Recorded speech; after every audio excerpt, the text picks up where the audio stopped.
Hi all, it's Terry here, and before we see part 2 of the new project, which I'm getting quite excited about to be honest now, I just wanted to update you on the CZ. Now, it's been a year now since it's been on the road and I've done a bit of detailing on it, as you can see, so I just wanted to update you really on the progress. Now, this is how the bike will actually stay, believe it or not. So I've fitted the white wall tyres, as you can see. If we go to the back, now with the back one in particular, I feel that with the white wall tyre, if you look at the toolbox there and the chain guard, it really brings them out nicely. And of course the saddle as well. Now this is about the 4th saddle. I am very happy with this one now. I've made it as a one piece from sheet steel, almost 2mm thick with steel. Shaped it, covered it in black hide with a little bit of insulation under it. And the other thing as well, I bought some leather lace. Laced it all up as well, so it goes through the leather and through the steel base. And what I like about it as well is the end of the saddle there kind of follows the line of the tank, and it really does feel comfortable as well. It's a really nice ride. So for the past year it's been fantastic, and I look forward to another year on it. But for now, if we get back to the next project, you'll see how it's coming along. Now I've started on the tank. In fact, we'll wait till we go outside and I'll show you. Right, so we're into the second part of the jawa SB project already, and the first thing you'll probably notice is the tyres are on. Now the rear tyre, let's go and have a look. The rear tyre is a 140 and it's a 90 profile, which I didn't want, but it is an old one and it will protect the rim for now. But if you look at the sprocket there, if I just kind of roughly try and line the tyre up top to bottom, you'll see that the sprocket still clears. So I could use a 140, which is really interesting. Now the front tyre, now that can stay on because that's the size I wanted.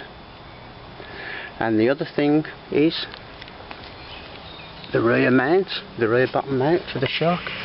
As you can see, just on the right hand side, just about there where my finger is. Right, that's the one, that's the right side of the rear mount.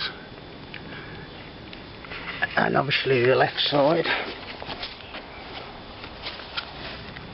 you can just about see underneath. So it's a really strong rear bottom mount on that. So that's all finished now. That is the swing arm and the shock absorber. Still got to put these on. Still got to make a plate to go in here over the front, so it's welded up around this tube there. And then a flat piece of steel round. Still got a box section those in. But I have tried the shock out. I've actually stood on it, and it does work fine, but I do need to get those in, those box sections. Now the other thing is the tank. Now this tank came from a Norton Dominator. Now it was scrap, so I thought, let's have a mess about with it, let's see what we can do, let's experiment. So what I've done, I changed the petrol cap. As you can see, it's the one off a jerry can, which is something different. So I have got to put a vent hole in the top, and I'll sort that out next time. And it'll have a small cavity under the outside of the vent. I'll show you all that when it's in. Now the sides of the tank, I've put these pieces of steel on. They're only tacked in for now. And of course I've got to make the front plate there, you can see the template. But what I'm trying to do is get that kind of muscle bike kind of look out the tank. So it's all experimental. I may use it, I may not. But it's looking promising at the moment. Right, so those are the upgrades to the Jawa. Right, so next thing is wheel spacers next time. So that means I can line the wheels up, get the rear wheel spacers in, then the engine can go in, and that's important. Right, so in part 3, wheel spacers, engine in, and then we'll have a look a bit more at the tank.